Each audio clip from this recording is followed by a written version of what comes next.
लोग वैसे भी बहुत दिक्कतों का सामना करें, हमारे पास घर में कुछ भी नहीं है, खाने की दिक्कत है, मेरी बच्ची की 10 साल वैसे भी मेरे बहुत बर्बाद हो गए। मेरी बच्ची का आज, मेरी बच्ची एक चीज़ के लिए बहुत आज है, मुझे देखा नहीं जाता अपनी बच्ची का दुख। मेरे पास घर है ना कुछ है, मैं ना किराया दे पा रही हूँ ना कुछ कर पा रही हूँ अपनी बच्ची के लिए, और इंटरकास्ट शादी करके ऐसा लगता है गलती कर दी है मैंने। सरकार तो इंटरकास्ट मैरिज को प्रोत्साहन भी देती है, फिर भी मैं आज गलती करके इतना पछता रही हूँ कि मैं बता भी नहीं सकती। 2 तारीख को फ़ोन में बात किया इससे, किराया भिजवा रहा हूँ 2 महीने का 5000 करके। 3 तारीख को 3-4 सिंधी लोग आए, बोले कि दीपक का देहांत हो गया, तो आप करवाओ क्रियाकर्म इसको, या तो बढ़ते कदम करेंगे। तो इनका कहना हुआ या तो उनका परिवार करेगा, बढ़ते कदम क्यों करेगा भाई, मेरा पति अनाथ थोड़ी है। तो ये जिद में चले गई अपने ससुराल की, मैं वहीं से करूँगी उसका क्रियाकर्म, उसके घर के बाहर से ले जाऊँगी उसका डेड बॉडी को, खराब मत कर क्रियाकर्म करवा। पर शामिल थे उसका परिवार पूरा उसमें। नहीं मतलब मृत्यु कैसे, सामान्य मृत्यु? वो लोग जानेंगे, वो लोग बोले कि अभी तक बताया नहीं है, एडमिट किए थे, बोले सर मर्चुरी में डेड बॉडी था। हम लोग हॉस्पिटल गए 3 तारीख को, मर्चुरी में डेड बॉडी था, लेकिन हॉस्पिटल में 37 साल के वो में डेथ हो गई। और आपकी क्या एज अभी? मेरी 32। लेके नहीं गए, और बार-बार मैं घर जाती थी, ले जाता था, भगा देते थे। एक जन बोलो या ये बोलो या आप बोलो। बार-बार जाती थी रेंट के घर, तो बार-बार मेरे को घर से निकाल देते थे, बार-बार लड़ाई झगड़ा करते थे, पुलिस बुलाते थे, हम तेरे को यहाँ नहीं रखेंगे, अगर हम तेरे को यहाँ पे रखते हैं तो हमारे समाज वाले हमको बहिष्कृत कर देंगे और हमारे बच्चों की ज़िंदगी बर्बाद हो जाएगी, ऐसा बोलते थे। नहीं तो शादी आप क्या इच्छा मृत्यु दे दीजिए, मैं ऐसा ही करूँगी। अगर यहाँ से मेरे को अभी भी निराकरण मेरा नहीं होगा तो मैं इच्छा मृत्यु का गुहार करती हूँ, इससे ज़्यादा मैं कुछ नहीं बोल पाऊँगी। मेरी बच्ची के अधिकार के ही लड़ रही हूँ। आपके परिवार में, इधर परिवार में, मायके परिवार में और कौन कौन है? मेरे भाई है, मेरी बहनें हैं 2। भाई कितना? एक है? एक ही भाई है और बहनें हैं 2। बहन 2 आपसे बड़ी छोटी? सब छोटे हैं सर। भाई? भाई एक, हम लोग 5 बहन हैं छोटा। अच्छा हाँ 5 बहन और एक भाई है। पहले से वही है? हाँ ईरान में 10 साल से वही रहती थी 10 साल से।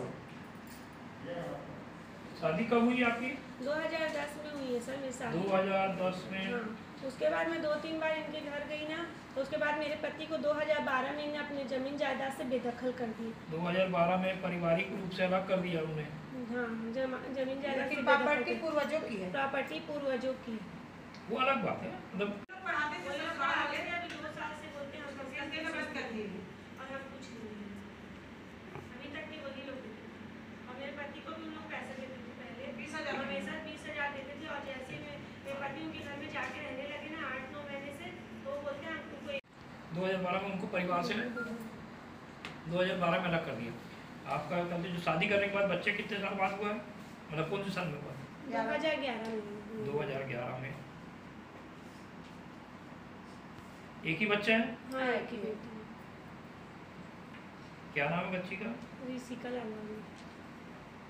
उसके पति के अंतिम संस्कार से लेके उसका मृत्यु भोज से लेके केवल राशन, उसकी बच्ची बीमार है या फीस चाहिए, इसको ऑटो में कहीं जाना है, हर क्षेत्र में हमने मदद किया इसका, क्योंकि बच्ची समान है हमारी। और नहीं, न्याय दिलाने में क्या सहयोग किया? न्याय दिलाने तो हम गए सर, SDM साहब के पास गए, कलेक्टर साहब के पास गए, सबके पास गए, सबने यही कहा ना 24 घंटे के अंदर न्याय देंगे कहा। तभी तो मैं इसको उठाई सर वहाँ से 7 जनवरी को कहा गया कि इनको न्याय दिलाएंगे 24 घंटे के अंदर। मैडम आशीर्वाद सर ने मुझे कहा, तहसीलदार देवांगन ने कहा हमारे पर आपको भरोसा नहीं मैडम, तो विधिक सहायता से मोहिनी मैडम है, तो न्यायालय से है, इसके ऊपर तो आप भरोसा कीजिए, पुष्पा जी को उठाइए, 24 घंटे के अंदर न्याय देंगे। पर आज तक उनका 24 घंटा हुआ नहीं है सर। बोले थे इसको न्याय दिलाएंगे, बोले नहीं दिए।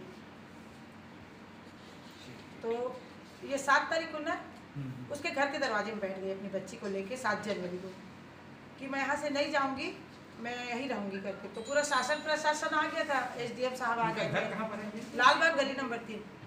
ऐसा साल वालों का घर गली नंबर 3 में है, मेरा घर तुलसीपुर में है। अभी मेरी मम्मी के ही घर में रह रही हूँ। तो ये वहाँ बैठ गई। बताइए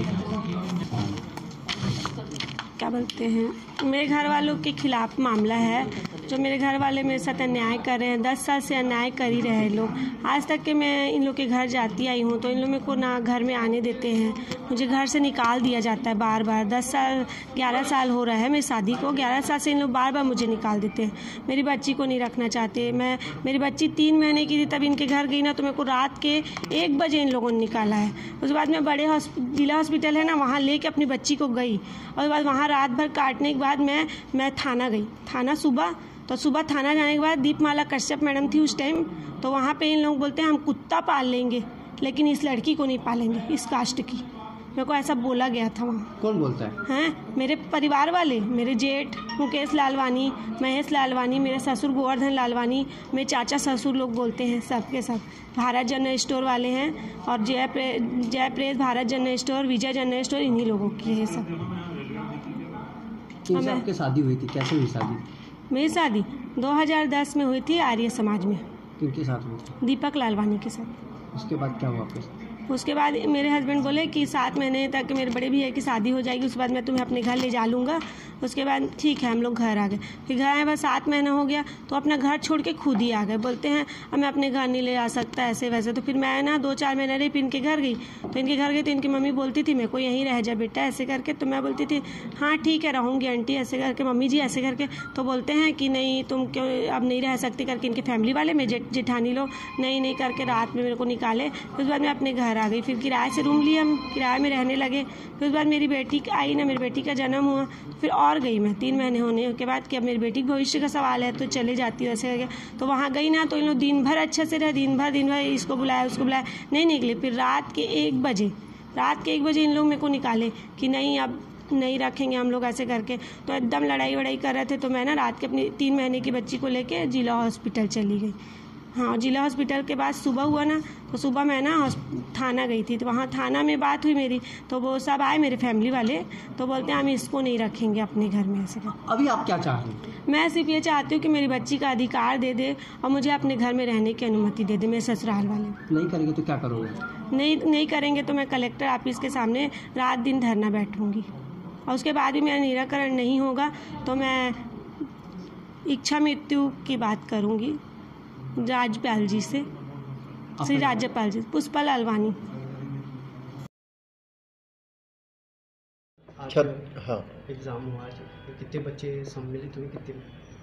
छत्तीसगढ़ व्यावसायिक परीक्षा मंडल के द्वारा आज पर्यवेक्षक खुली एवं परिसीमित सीधी भर्ती परीक्षा का आयोजन संपन्न हुआ है।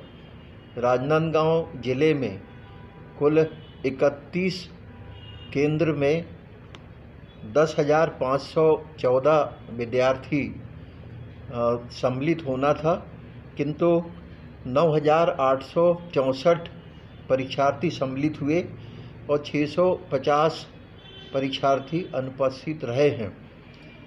जिले में 31 केंद्रों पर यह परीक्षा प्रथम सत्र में पूर्ण शांतिपूर्वक संपन्न हुई है। किसी भी प्रकार की कोई व्यवधान उत्पन्न नहीं हुआ।